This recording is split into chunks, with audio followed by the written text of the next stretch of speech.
A balanced life. So first, let's define what a balanced life means. This isn't a concrete definition. I created this definition through my research from overarching themes or ideologies that I see society defining a balanced life to be. Most would define the term a balanced life as finding the perfect amount of time to spend on what you need to do, i.e. work, responsibilities, obligations, chores, and splitting that time equally between what you want to do, your hobbies, your interests, the fun stuff. So this begs the question, is a balanced life possible? And to put it quite simply, my answer is yes, just not in the way we traditionally think of a balanced life. The next question we have to ask is, if a balanced life is attainable, is it then more desirable than a singularly focused life? And I think my overall answer is also yes. When I started Googling what a balanced life looks like to most, I got a lot of self-care wheels. And as you can see, it's this perfectly divided pie chart. It's got only 4 areas of life with a bunch of things that, make up this fulfilled emotional life or fulfilled spiritual life or fulfilled social or physical life. And it's perfectly and equally divided, which means that in the next picture with the rocks, in theory, we should have equal time to spend on our goals and on our family and work and life and dreams. And ultimately, we will end up as the purple picture on the bottom, a person perfectly divided between professional and personal life. And while that's idealistic and wonderful to think about, I don't believe that necessarily is an attainable balanced life. As you can see on the right picture, the quote that I have by Alain de Botton, he's a Swedish philosopher. I probably butchered that name. However, he says there is no such thing as a work-life balance. Everything worth fighting for unbalances your life. And I couldn't agree more, which is kind of what you'll see in my quotes on the next page. So, in Matt Bloom's The Elusive Search for Balance, he defines balance as, balance implies that we are spending exactly the right amount of time, effort, and personal resources on each important area of our life. That is, we consider ourselves to be in balance when each life domain gets its rightful share of our time and attention, and all those shares match up or balance out against each other. That is very difficult even for one domain of life.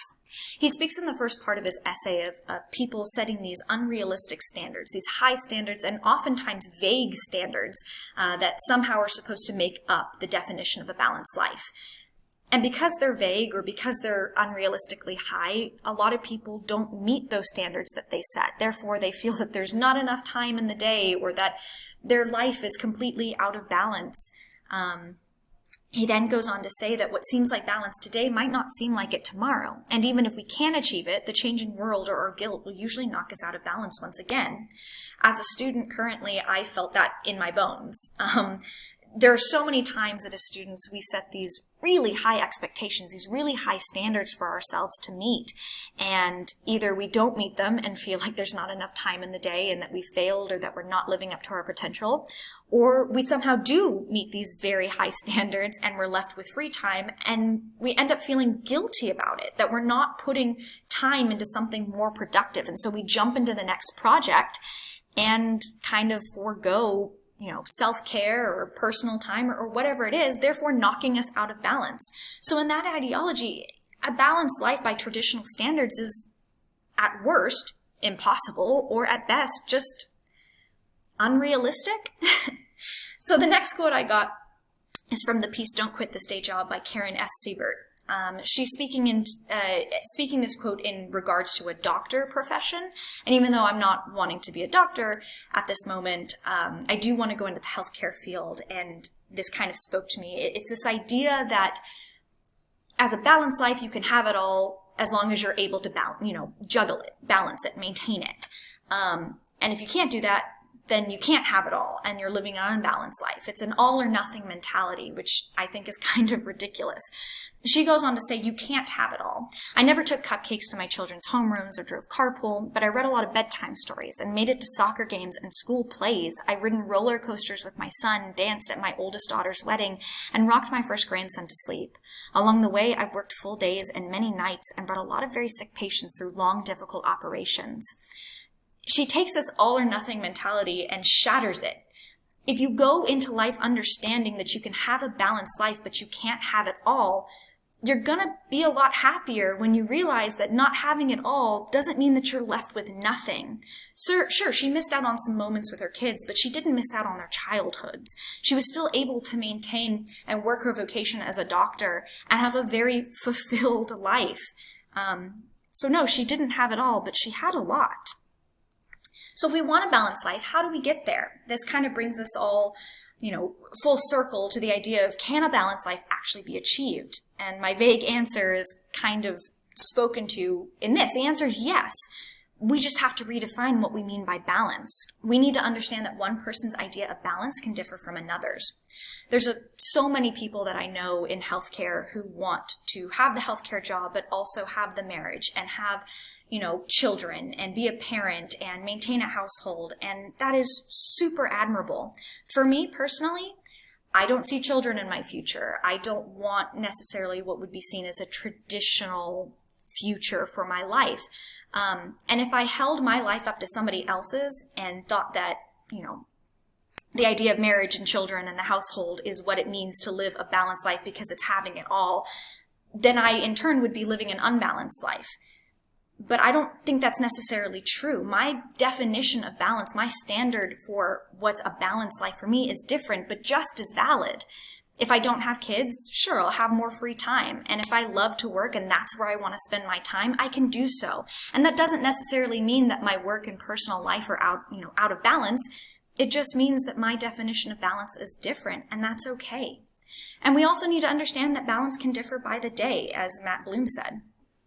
So, the question is, do I personally want a balanced life? And the answer is, of course. Who wouldn't want the idealistic life where everything works out perfectly and we have time for everything we want to do in the day?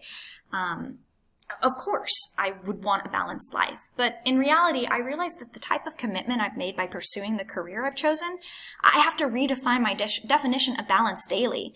Not just my individual definition of balance, but waking up each day and realizing there are things that are going to get done and there are things that are not going to get done. And that's okay. I'm still living a balanced life. So how do we achieve it? I found this living and balanced life sort of diagram that divides it a little bit more, not complex, but there's just a little bit more than just 4 things. It's balancing spirituality and health and relationships, both platonic and romantic, work and finances in order to afford the fund.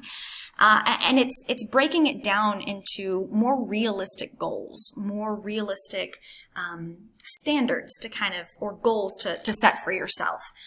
So how do I plan to achieve it? Well, I plan to keep doing what I've been doing. I'm using a planner and calendar to help keep track of both professional and personal events in life.